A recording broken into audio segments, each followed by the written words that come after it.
more the merrier. Alien hunting! Alien hunting! Shh, Patrick, don't let them know we're onto them.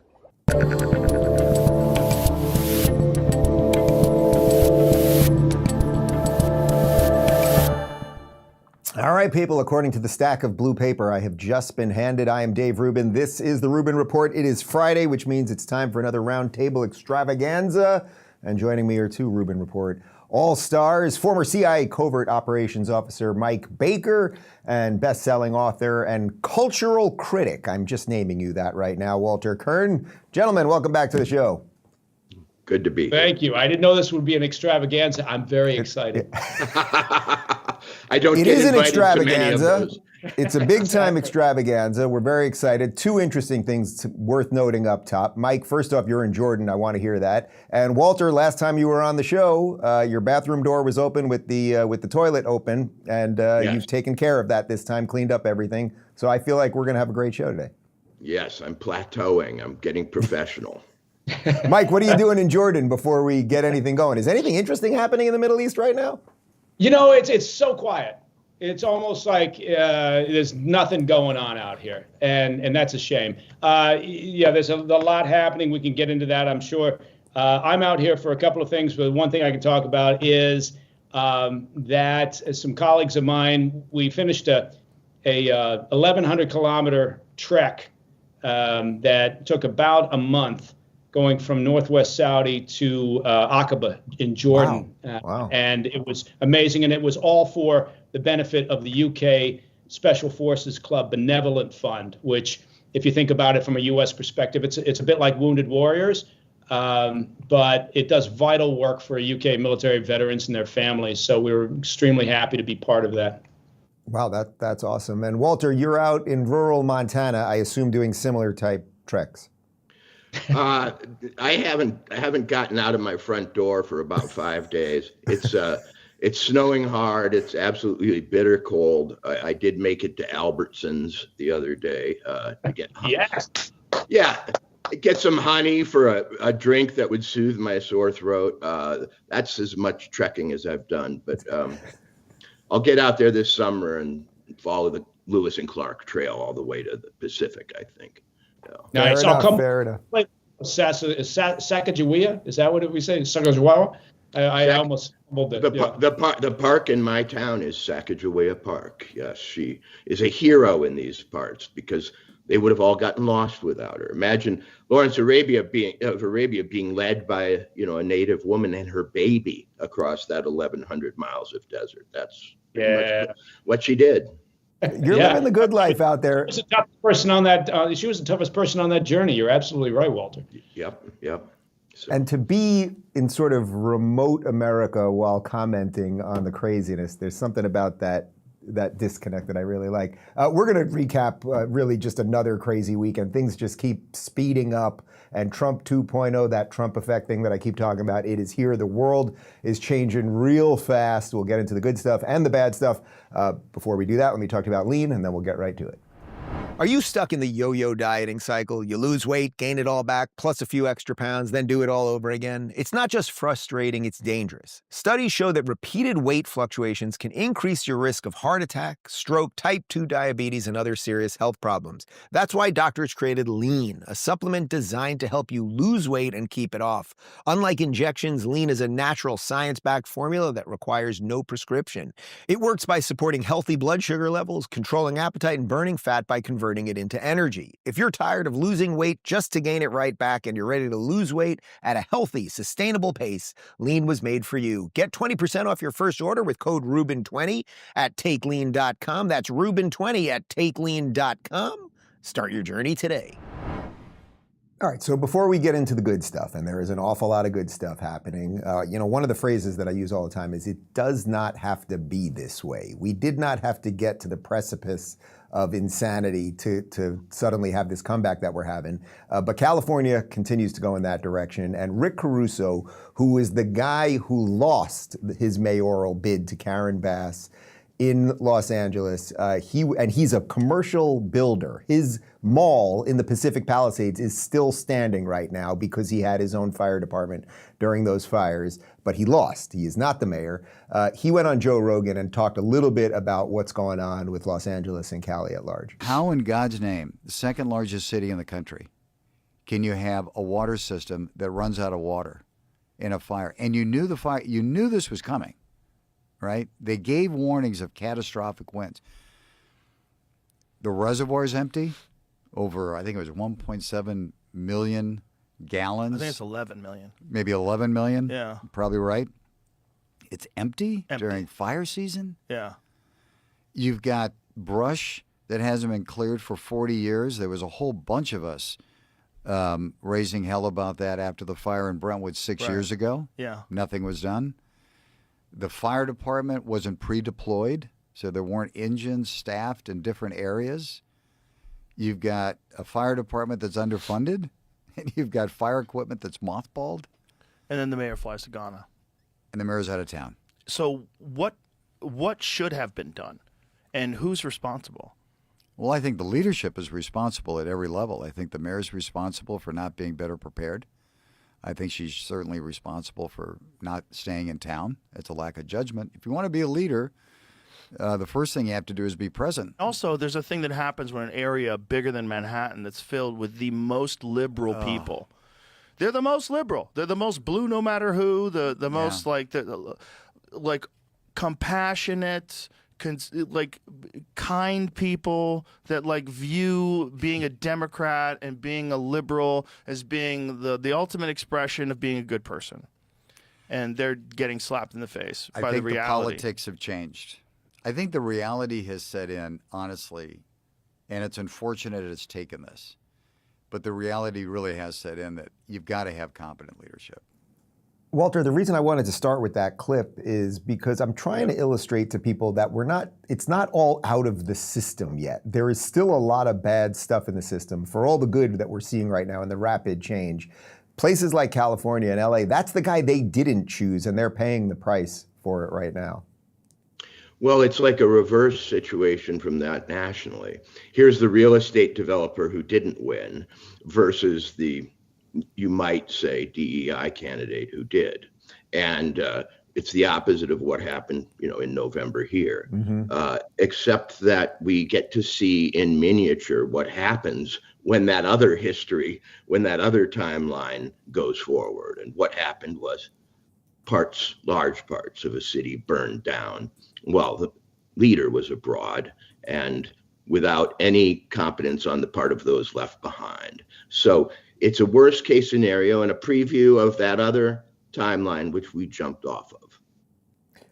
Mike, can you talk a little bit about how all of these institutions that get infected by this woke thing, which again, we are purging right now, but institutions that you've been part of even get infected by this, and then it almost wholly destroys them. And that seems to be exactly what's happening in LA and in Cali. Yeah, I would caution a little bit that if anyone imagines that that's going to go away, right, that we're at the end of sort of the woke culture and that they're giving up, I would argue that you have to be careful. I'm not sure that's going to be the case. They're very resilient. Well, that's why I'm leading with this segment, because I want people to understand it's still here. Yeah. It's still here, and they're very resilient. They're very tough. They don't want to lose, and they will find a way to fight back. And so, but look, just talking about California, I live in the great state of Idaho. It's an amazing state, in case anybody's wondering. And we have fire season. Right. But what do you do with fire season? Well, you manage it through forest management and water management. Right. And how do you do that? Well, you have to have regulatory policies that allow you to do that. And the problem with California is they've completely, fucked it up by just the way that they handle their regulatory policies. And I apologize for swearing. I just realized I did that. It's all good. It's all good. Yeah. Listen, there are some people watching The View right now. It's way worse than what you just said right there. Yeah, that's a good point. So, so I think that how does it happen? How does it infect? Well, because the people with common sense, what I found over all these years that I've been walking the planet, is that people with common sense tend to just get on with shit, right? And they just do their work. And they take care of things. And and the next thing this is what we've got. We've got a woke culture that has infected every agency, including, government intelligence communities and FBI and elsewhere. And that's a problem. But in part, it's because I would argue that people always say, look, everybody lives on the edges, the hard right or the hard left. I think actually everybody kind of lives in between, but they're not vocal, right? And they tend not to get involved, right? It's the people who have those most partisan feelings that are the ones who are out there screaming into the wind. Well, whether these people are far left or just sort of overly compassionate blue liberals or whatever you want to call it, sort of as Rogan was referring to, their governor is Gavin Newsom, and he went on CNN and watched this. You previously mentioned the timeline for rebuilding would be 6 to 9 months.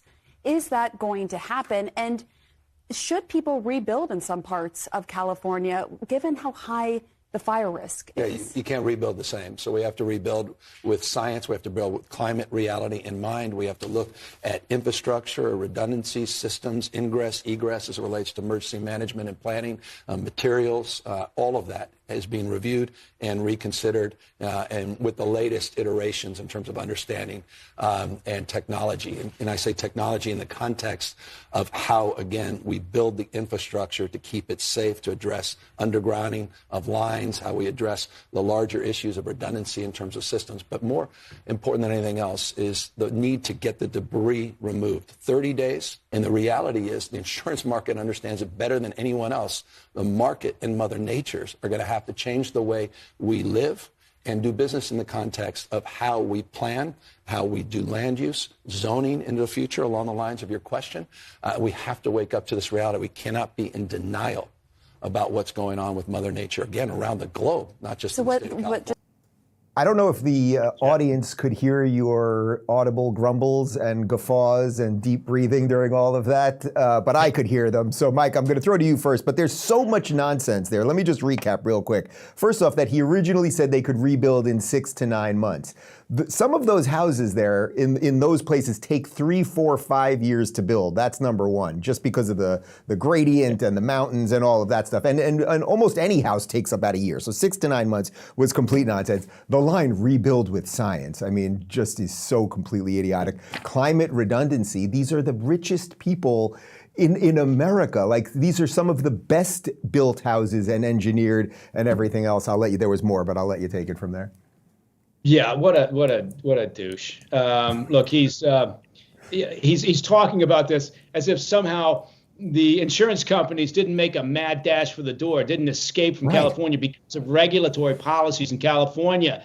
Yeah, they ran them out of business, which is why all these poor homeowners who have lost everything, right, didn't have insurance. This is going to be a major story that really most of the media hasn't focused on. Is this lack of insurance.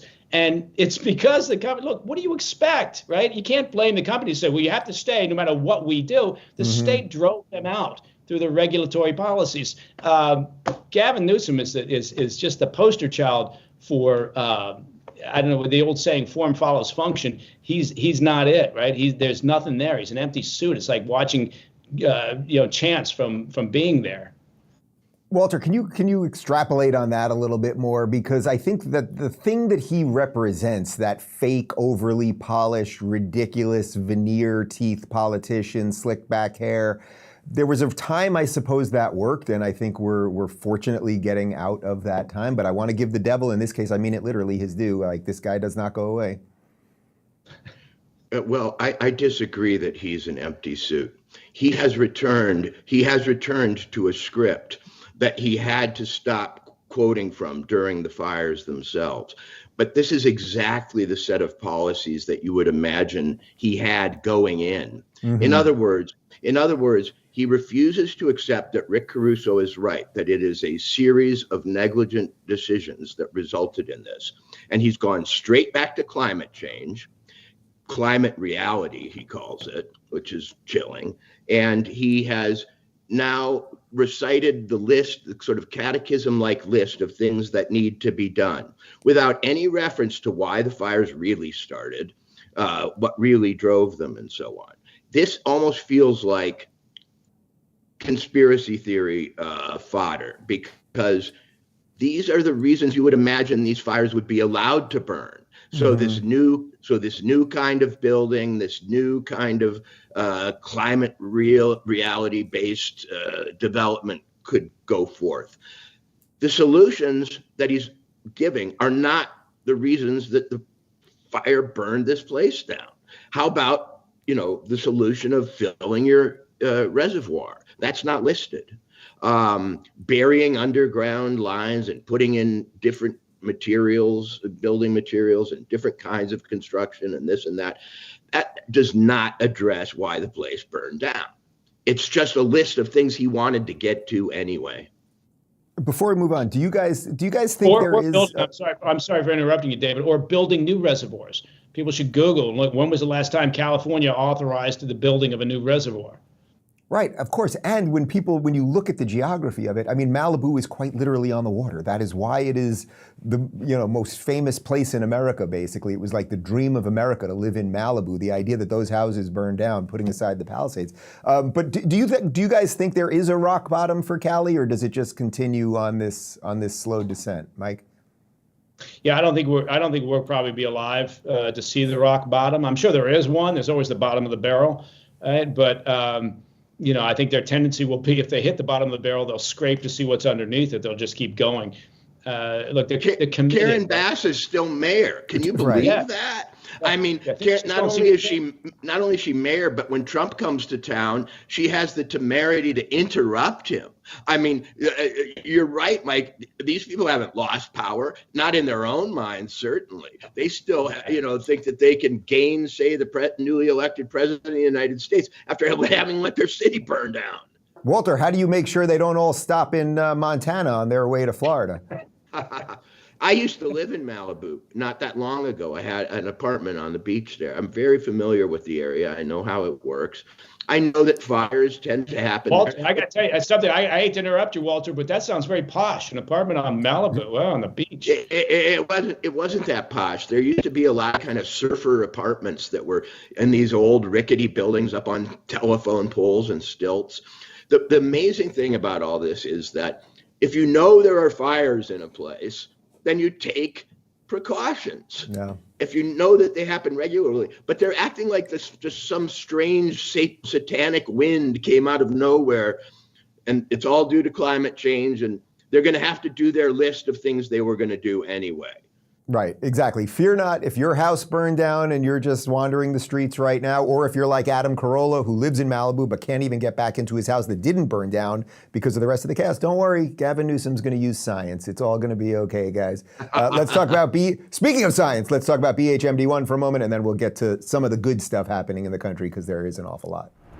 We've been told our whole lives that wrinkle creams were the easiest way to look younger. Now, one doctor says that's nothing but old news. According to Dr. John Lake, the world-renowned Beverly Hills beauty expert, most wrinkle fixes on the market are nothing but glorified moisturizers. They hardly make a dent on your appearance, and some can even be harmful to your skin, he said. Recently, Dr. Lake has focused his attention away from mainstream cosmetic practices. Why? So he can pursue a revolutionary anti-aging breakthrough, one that some experts say could empty the wallets of the cosmetic industry. It's almost like Photoshop for your face. You may even be mad after seeing how easy it is to visibly erase your wrinkles from view, Lake told reporters. His personal clients have dubbed his new do-it-yourself technique the age rewinder method, because it can take years or even decades off your appearance in under 2 minutes. In light of this amazing breakthrough, Dr. Lake has released a step-by-step video to the public, free and uninterrupted, where he outlines exactly how to use this simple solution from home. You can find out more about this yourself right now. Go to bhmd1.com/Rubin or click the link in the description box below. That's bhmd1.com/Rubin. Again, go watch the video at bhmd1.com/Rubin right now, or just click the link in the description box below. All right, so now let's get to some of the good stuff. Thanks to Donald Trump's big executive action this week, it will be a little more difficult for dudes to kick the crap out of chicks. Everybody, thank you. You know, if you'd like to gather around me, I think I'm going to be okay. Come on. Come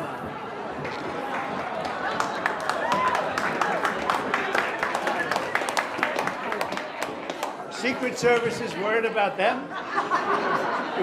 If we have to worry about them, we have big problems. Okay, do you want to do this? Watch what I do, and then I'm going to give you some pens, okay? You ready? What a nice picture this is, huh, Governor? You ready? We'll do a good job. Wait, let me press that. I want to make this a really good signature because this is, this is a big one, right?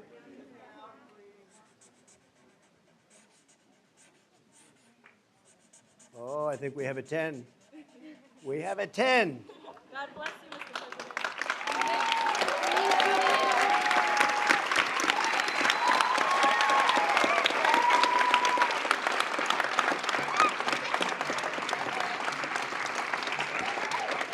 Pretty good, huh? I see that. Okay? Good. Now you're going to go out and win those events, right? So there's Donald Trump surrounded by young girls, making sure that boys don't crush them in wrestling or dunk over them in basketball or the rest of it. Before I have you guys chime in, here's 10 seconds of Joe Biden sniffing a young girl's hair.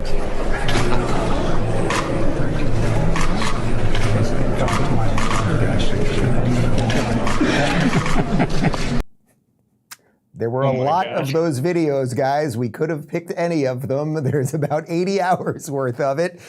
Mike, this is good, right? We're ending this nonsense. And even the optics of that, the fact that Trump clearly did that impromptu, like all come around, and it just, we're getting back to something normal, hallelujah.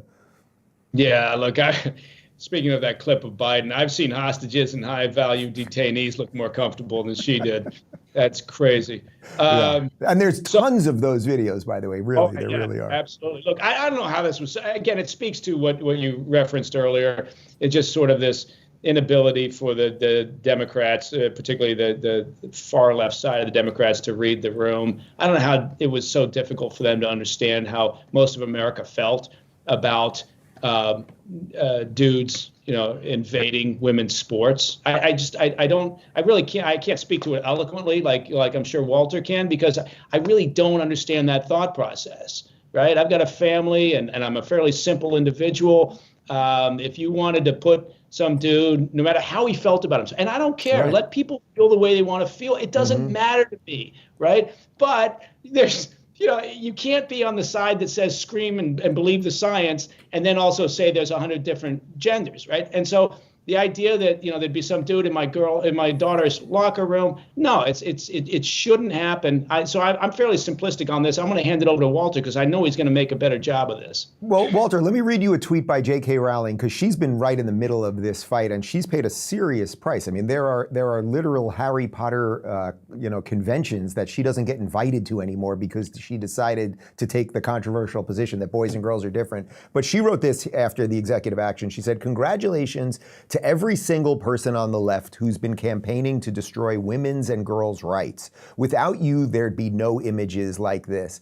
And the reason I wanted to read that is because it's like, man, all you guys had to do was not be completely insane. I think most of the country agrees with what Mike just said right there. You feel a certain way about yourself. You want to dress a certain way, especially if you're over 18 and be called it. Most people can figure out some negotiation with you on how to live your life. But what they did to kids here was the overshot. And so congratulations to the lefties. Yeah.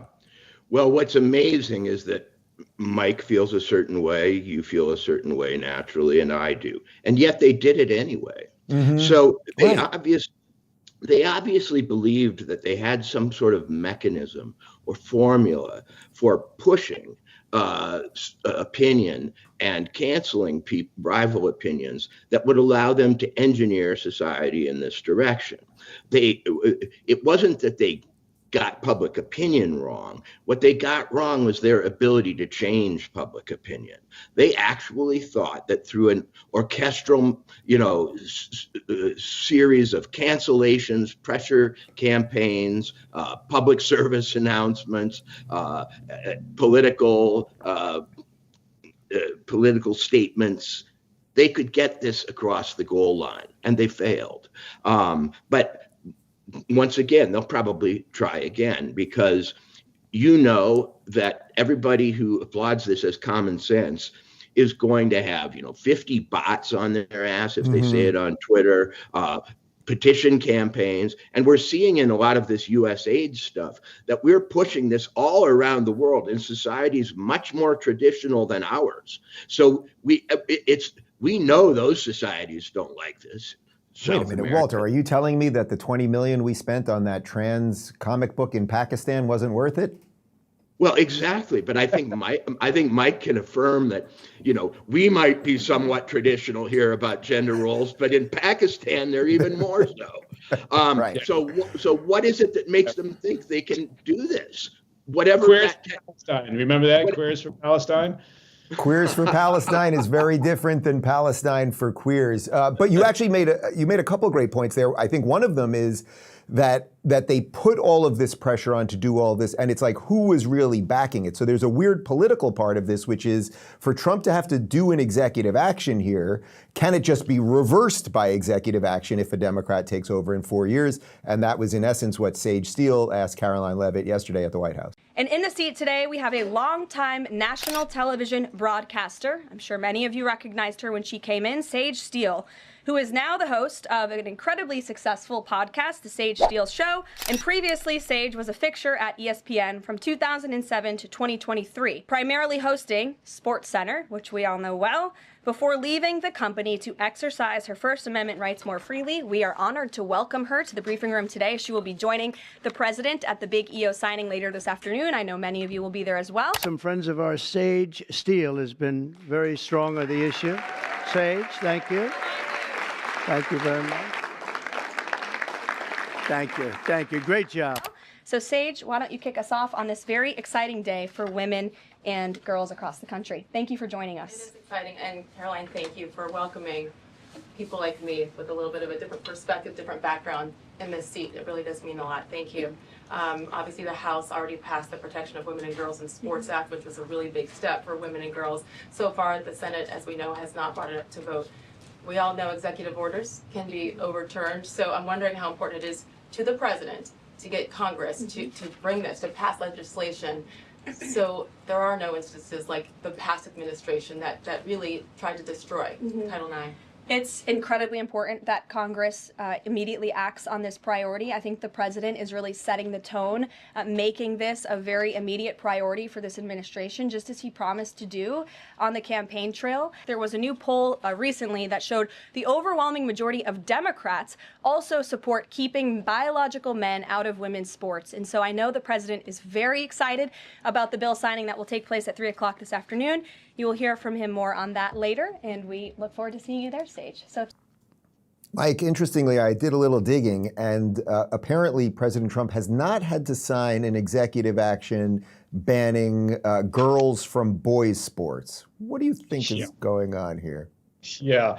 Look, the Democrats overwhelmingly now, she said, support this move. Well, that's because they got their ass kicked in the election, and there was an awakening, I think. But, and part of this is also, look, there will be pushback, right? And going back to our earlier point, we have to be careful because they will continue to push for this, right? It's a religion for them, and they can't be dissuaded from it.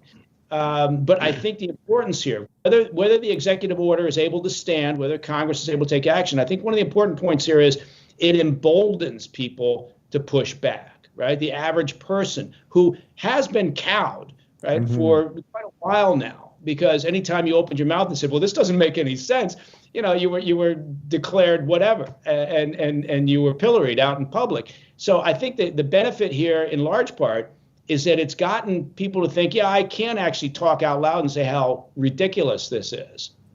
Walter, I said you were a cultural critic up top. Is that the key part of all of this, that what has changed now is the culture, so that even if an executive order got flipped or something like that, there's just more of us, because the culture has shifted, who are just going to say no to the BS? Well, I was thinking for a second about what Mike does, and he used the word cowed. People have been cowed.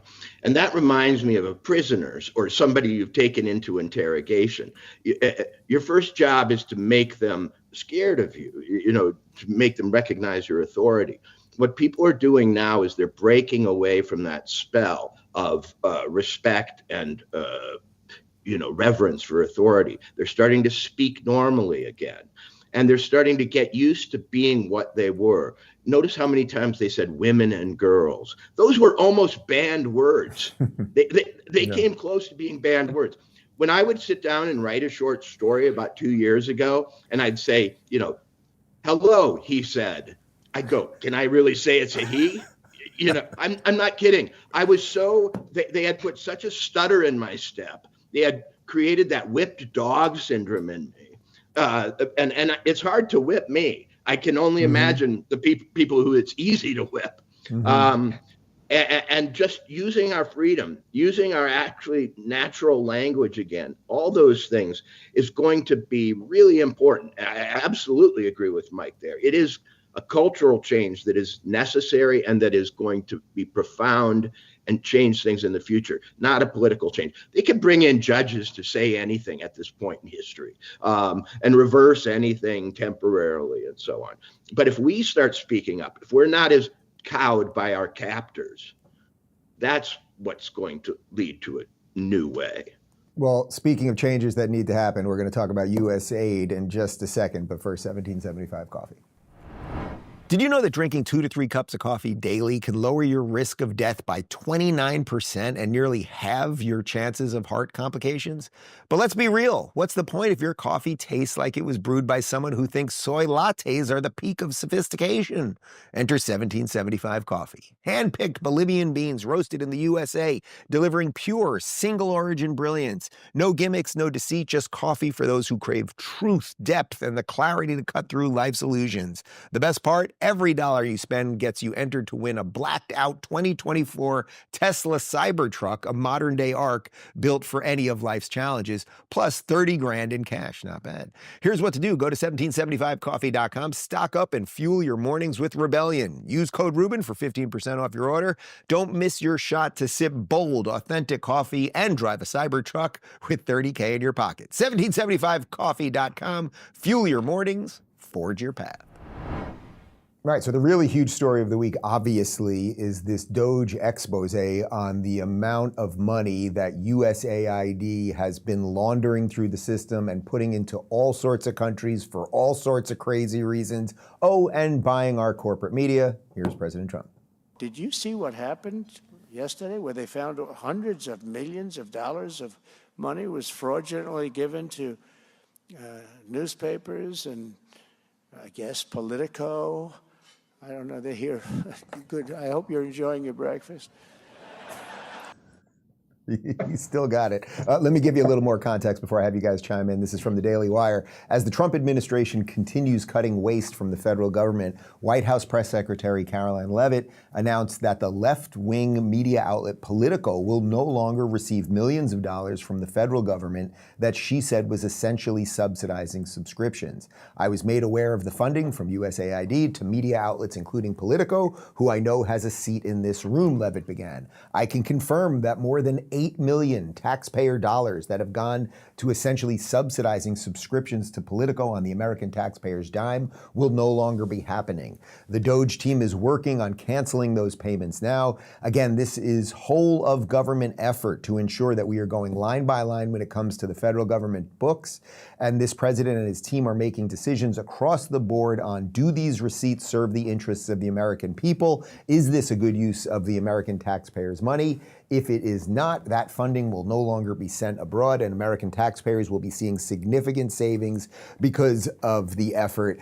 Mike, before we get into some of the rather hysterical reaction to all of this by the Democrats and the media, I mean, this is exactly what Trump ran on. This is exactly what Elon was on stage with him talking about. This is a rare moment of people in government doing what they said they were going to do. Yeah, which I think is why it's so frightening to people in government, right? Because they're not used to that. So it's astounding. If you think about it, let's just touch on what you just pointed out from Karoline Leavitt. The idea that government money would be given to media outlets. Last time I checked, there are for-profit organizations for subscriptions. Is astounding. But look, there's 2 parts to this. One is, that the USAID was set up as an autonomous organization back in 1961. right? And it was set up as an independent organization, in part because the administration at the time, the Kennedy administration, didn't want to be seen as directing where U.S. government money was going to be spent, right? The other part of this is that's fine, right? There's a lot of sort of autonomous or independent government organizations.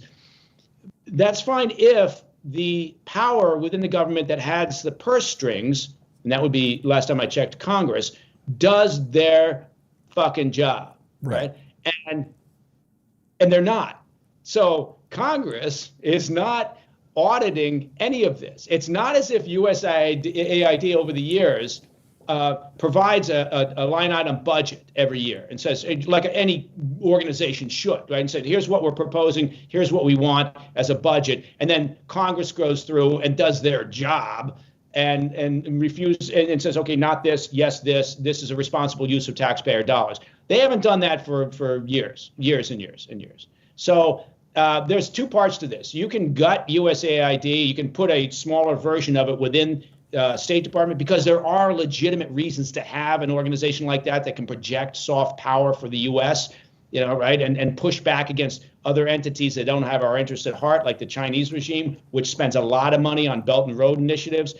So there's a reason to have it, but look, you can do that, but unless Congress starts doing their job and provides an audit function and a responsibility for the tax dollars that, again, they're supposed to be holding the purse strings, we're still going to be screwed. I also think that there's sort of a meta story going on with this, which gets to how they've manufactured consent so much over these last couple of years. I want to read you this tweet I put up yesterday, and Elon retweeted it, so this thing caught fire. And Walter, I want your take on this. The USAID story is way bigger than most people realize. It's not just that they funded Politico, the New York Times, et cetera, but then the articles in those publications were used as sources all over CNN, NBC News, et cetera, to further push their agenda. This is how they laundered the lies. And this is like, every time you turn on Meet the Press, you'd have Chuck Todd, who interestingly just last week lost his job officially. I wonder if there's a connection there. He'd be citing a story on Politico to then bring on a Democrat politician to comment on that story. So you can see how the system used this to manufacture consent, launder the lies, whatever phrase you want to use. Well, that's how Russiagate worked. This circular construction is the essence of the cultural masquerade in America. Politico cites some academics who are supported by the National Science Foundation, who have done some study. Then that goes on to CNN. Then CNN talks about it. Then it ends up in Congress as a hearing or an issue. And around it goes. The American reality is basically different institutions, it turns out supported by some of the same entities, handing off to each other the same issues and information and opinions as though they came up with them separately. It's like we live in a magic show where the magician has confederates in the audience and at the bar and the casino, and they all pretend not to know each other, right, but they're all operating in common. And breaking down that wall of deception is the all important development that we have to see, because we don't know what we actually think.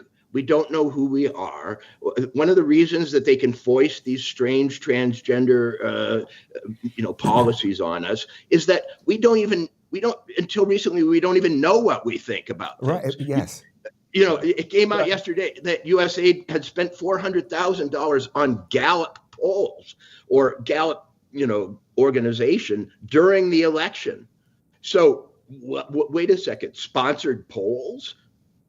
Right. I mean, we're basically all walking out of Plato's cave right now. Sorry, Mike, go ahead. I was going to congratulate Walter on his use of the word foist. I think it's very impressive. And the other thing is what he's referring to with this idea that you have this one comment or line or source, and then the networks take that and they blast it out there for their own purpose and they start referring to it. From an operational perspective, you would talk about it in terms of a single source. Let's go with WMD all the way back in the, prior to the first Iraq incursion.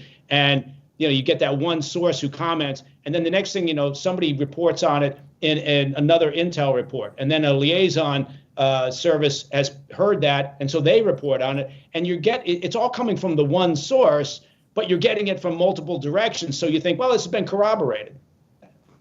Right. And the crazy part is we funded it ourselves. Like, that is the part that is just so wild. I got one more clip for you this week, because obviously the other big thing that's happening, and it is connected to this as we watch our institutions crumble and hopefully be rebuilt in, let's say, a slimmer, trimmer way. There are the three big hearings that we're waiting on the votes which are Bobby Kennedy, obviously, and Tulsi Gabbard and Kash Patel over at FBI, Tulsi at DNI.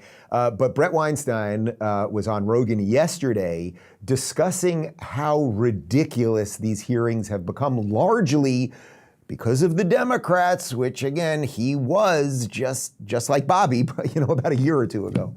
I don't know about you, but as I was watching confirmation hearings, my sense was that the Elizabeth Warrens and the Bernie Sanders were dinosaurs who do not understand that the Earth has just been hit from outer space and that they don't live in the world that they are so used to. That their corruption was immediately apparent. And they're not used to that. They're used to having a whole phony journalistic layer that covers for them. Right. And that layer is gone, and the American public is awake, and it's angry, and rightfully so. And now it looks at Bernie Sanders, who, I remember the first time you and I spoke, you and I had both been Sanders supporters. Yeah. And now to see that same guy going after Bobby Kennedy, and, the feeble excuse, well, what if Bobby Kennedy becomes the head of HHS and people don't have access to prescription drugs? And it's like, dude, I just lived through COVID. It's not obvious to me that they wouldn't get healthier if they didn't have access to prescription drugs. Do you realize how corrupt those companies are and how nonsensical their science is? The science that says that you actually get better if you take a statin based on some metric in your chart, right? So I'm not arguing that there aren't good pharmaceuticals. There undoubtedly are. But what's the net effect of our pharmaceutical-obsessed medical culture? It's not obvious to me that it's positive. I think it may well be negative. And so anyway, again, I see Bernie Sanders and I see him reading from a script that is no longer relevant to the movie we're watching. I mean, guys, that clip really, I think, ties this show together perfectly because, again, you've got Rogan and Bret, who were Bernie supporters a couple of years ago. You got Bobby, who ran as a Democrat only a year ago. You got Tulsi, who was a presidential candidate for the Democrats 4 years ago. And now what you have left are people that were supposed to be fighting the system, these brave, Democrat socialists like Bernie and Elizabeth Warren, sinking in the La Brea tar pits like dinosaurs. I like that metaphor. What do you think, Mike? Yeah, first of all, I love the cigar smoke coming in during the course of that. Not sure that was a cigar. Was that a cigar? That might have been pretty sure that's a blunt. I'm going to be outside lighting one up here and after we finish. But look, the point being is what you had referenced earlier. Look, and Walter talked about the population is angry. They're starting to have an opportunity to look behind the curtain. They're seeing how bad it is. If you want to understand Capitol Hill, and the reason why we don't have term limits, just Google the net wealth of any long-term politician when they started and then what their net wealth is now, right? And look at that and then just, step back and try to imagine, how that plays out. So I loved it. I loved the hearings in particular with Bobby Kennedy. I loved him talking about, look at how much money some of these individuals who were lambasting him took from pharmaceuticals. So I don't know that all three of them will get through the confirmation process. I think the Democrats are going to hold out for at least one. But honestly, I don't know that I could put money on which one it will be. So it's going to be fascinating. I think it's another example of what we referenced earlier also, which is they just can't seem to read the room, the Democrats, I mean. Yeah, I think that's the right phrase. Walter, bring us home here. Well, I was at the first Kennedy hearing. Oh, right. With the Finance Committee. I was sitting about 10 feet away from Kennedy himself. And I can tell you as a fact, Bernie didn't look at him, didn't listen to one word, was absolutely not present except for his own little tirade, which he spun up from nothing, like an actor does a line reading for the camera. I hate to tell people about this because their parasocial relationship with Bernie particularly is extremely resilient. But the dude is an actor, okay? He's been playing a part. He's playing Bernie, the red diaper socialist. That is what he's doing. And in general, the Democratic side of that horseshoe of characters, those senators, looked like a law firm that had been assembled out of various affirmative action rules. You know, here's this senator who represents that. Here's that senator that represents that. And they were all performers. It was like the Monkees. They want a Beatle-like band, so they cast the Monkees out of Hollywood. That group of people are cast members in a masquerade. And I hate to tell you that, but it's not that they changed. They've always been the same. They do what they have to do, and their instructors tell them. And none of them cared a damn about what Bobby said. They didn't listen. Well, I'm going to do my Bernie Sanders impression to end the program today because the two of you have talked too much and said too many truth things, and that's not what we're in the business of. Thank you for watching, everybody. We've got a post-game show, Rubin Report, .locals.com. We'll still come here and rent movies. Lots of choices. It's just kind of fun to come and look around and see what's here. Companies are rapidly developing new technologies. Stephen Hill views the video industry from his desk at Sutro and Company. People will be able to have movies on their TV screens on demand, so they could, in essence, dial a few numbers and call up any movie from a wide library of movies to be shown when they want it to be shown. Pay-per-view was liable at that time to be perhaps a $3 billion plus market, but home video will be $20 billion. But staying home, even if the choices are there, may not be the viewer's first pick. Well, that's basically making an assumption that people want to be couch potatoes and not dancing raisins. Of course, there is a price to pay at the end of the month in the form of this, a bill. But it probably won't be as much as it would be to go to the movies with a family member or a friend.